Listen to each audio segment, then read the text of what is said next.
আমার আন্তরিকতা সহ সকল ভাই বন্ধু শ্রদ্ধা গ্রহণ করুন।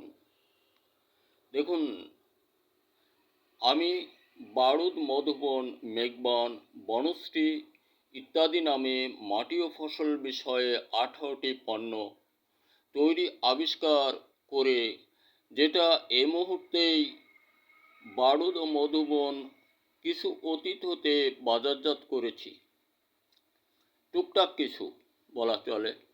তো আর মাছের জন্য 8টি, এমন অনেক তৈরি আছে মশলা সহ। বন্ধুরা আমার জীবনে এমন একটি সংকল্প ছিল, অতীত আমার শৈশবকালের কথা।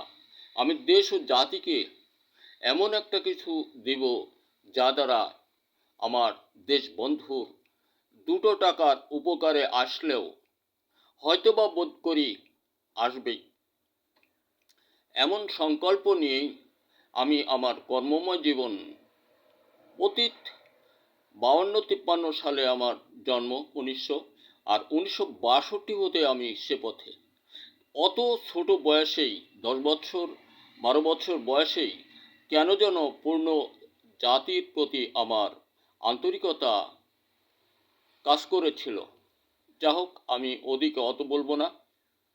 বর্তমান সময় আমার ওই সংকল্পটা বোধ করি জাতির সুকল্যাণে, সুমহানের একান্ত দানে বর্ধিত হয়েছে, এবং সেটা আমি এখন জাতিকে দিতে পারছি।